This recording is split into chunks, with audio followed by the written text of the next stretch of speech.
So, you think you're ready to buy a house? Bless your heart, it's a big step and it's not as simple as it seems. Buying a house, it sounds glamorous, doesn't it? Picking out paint swatches, browsing for furniture, maybe even a pool. But there's a lot more to it than just the fun stuff. Hold your horses, partner. Before you start planning your housewarming party, there's this little thing called a mortgage.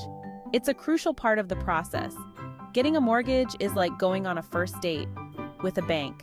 It's nerve-wracking and you want to make a good impression. They want to know everything about you, your job, your credit score, your financial history, and how much you spend on shoes. Okay, maybe not that last one. But they do scrutinize your spending habits. They're trying to decide if you're financially stable enough to handle a giant loan. It's a big responsibility. And trust me, they're picky. They don't just hand out mortgages to anyone. One of the things banks look at is your debt-to-income ratio, or DTI. It's a key factor in their decision. Don't worry, I'll explain it all. It's not as complicated as it sounds. But just know, it's important. You need to understand it to move forward. Think of it like this. Your DTI is basically your financial report card. It shows how well you're managing your money. And you want to get an A+. So let's dive in and make sure you're ready for this exciting journey. Please remember to like, subscribe, and leave a comment. DTI stands for debt-to-income ratio.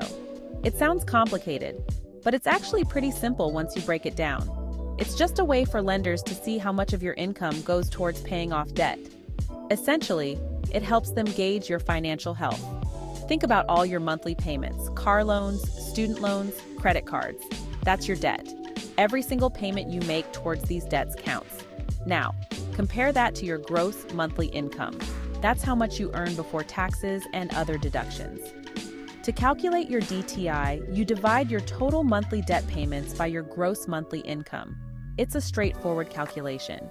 For example, let's say your monthly debt payments are $1,500 and your gross monthly income is $5,000. Your DTI would be 30%. 1,500 divided by 5,000 equals 0.30 or 30%. Why does this matter? Lenders want to make sure you can afford your mortgage payments on top of your existing debt. They use DTI to assess your risk level. A lower DTI means you have more wiggle room in your budget. It indicates financial stability. A higher DTI? Well, let's just say lenders get a little nervous. They might see you as a higher risk for defaulting on loans. So you've got a great credit score.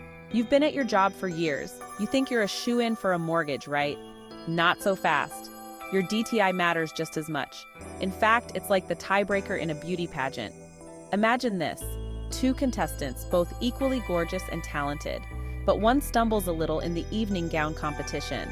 That stumble could cost her the crown. Your DTI is kind of like that stumble. Even with good credit and a stable job, a high DTI tells lenders you might be stretching your finances too thin. They worry you might not be able to handle an unexpected expense, like a leaky roof or, a sudden urge to buy a whole bunch of porcelain cats. No judgment here. Section 4. What's a good DTI? The magic number bankers love. Okay, so we know DTI is important. It's a key factor that lenders look at when deciding whether to approve your mortgage application. But what's a good DTI? What number should you aim for to make sure you're in the clear? What magic number makes lenders throw confetti and give you a mortgage on the spot? Let's dive into that. Generally, lenders prefer a DTI of 43% or lower. This is the threshold that makes them feel comfortable. Think of it like the legal drinking age of mortgages. It's the minimum requirement to get in the door. Now, within that 43% limit, there are different tiers, kind of like those VIP sections at a concert. Each tier offers different benefits. A DTI of 36% or lower is like front row seats. You're in the best position possible. Lenders see you as a very low-risk borrower, and you might even snag a lower interest rate. It's a win-win situation. A DTI between 37% and 43% is still good, but you might not get as many perks. It's like being in the middle rows at a concert, but a DTI above 43%, that's where things get tricky. That's like trying to sneak into the concert without a ticket. You're likely to face rejection.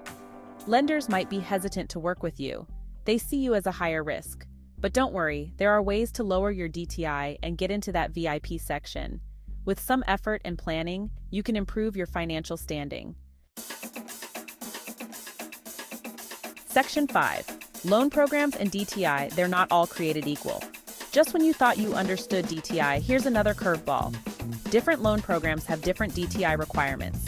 It's like trying to choose between a plate of cookies. Some are chewy, some are crunchy, and some are just plain weird. Some loan programs, like FHA loans, are designed for first-time homebuyers and tend to be more lenient with DTI. They might allow a DTI up to 50% or even higher in some cases. It's like getting a free pass on a spelling test. But other loan programs, like conventional loans, can be stricter. They might require a lower DTI, especially if you're putting down a smaller down payment. It's like your parents suddenly enforcing a bedtime after years of letting you stay up late. Section 6. Boost your DTI tips to make bankers swoon.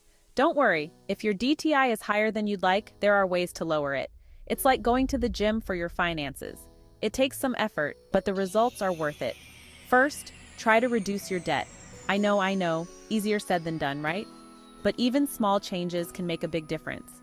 Try paying a little extra on your credit card bills each month, or consider consolidating your debt into a loan with a lower interest rate. Another option is to increase your income.